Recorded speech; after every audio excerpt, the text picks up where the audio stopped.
Nasalita nga itong si Chloe San Jose sa usap-usapan na di mano ay retokada ito. Nagpa-retoke ng ilong itong si Chloe San Jose, iyan ay ayon sa isang netizen. Say kasi niya sabi na nagpagawa na sa ilong, hahaha, retoke pa more. Sumagot dito si Chloe San Jose at nilinaw na wala siyang retoke. Si Chloe, ano po yung relate? FYI. And I've said this so many times, I've never had a surgery done to my face or body.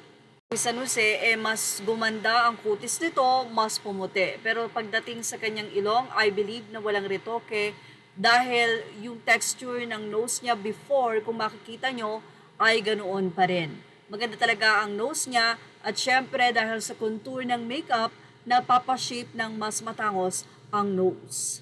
Magsasalita talaga, kahit ano pa man yan ay sasagutin at sasagutin niya, ano pa man ang issue na ibinabato sa kanya upang maklaro ang lahat.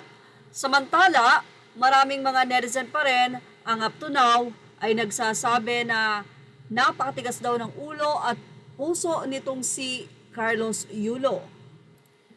Dito lamang sa naging interview ng actress na si Snooki Serna kay Miss Daisy Romualdez, ang ina ni Danny Tapaner at ni Tina Paner, nagsalita ito ng pahayag hinggil kay Carlos Yulo. Ayon sa kanya, hindi siya makapaniwala sa pag-uugali ng two-time gold medalist. At sana daw ay wag nang pag-aksayahan pa ng panahon na pilitin itong makipagbati sa kanyang mga magulang dahil nakikita daw niya na sarado ang utak nito at ganid. Yan ang naging pahayag nitong si Daisy Romualdez. Ayon sa kanya, napakarami nang nagsalita, nagbigay sa kanya ng payo, pero wala lang sa utak ng taong ito. Yan ang naging pahayag ng aktres.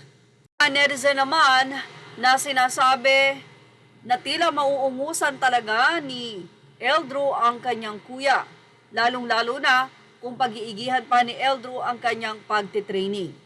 Pero syempre, bilog ang mundo, hindi natin alam ang pwedeng mangyari. Magkapatid pa rin sila.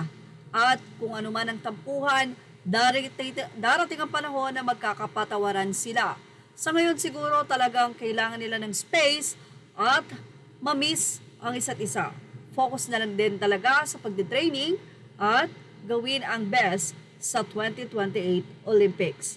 Pero ano kayang masasay ni Carlos Yulo sa sinabi ni Mrs. Daisy Romualdez? Yan ang ating Showbiz Snap Update.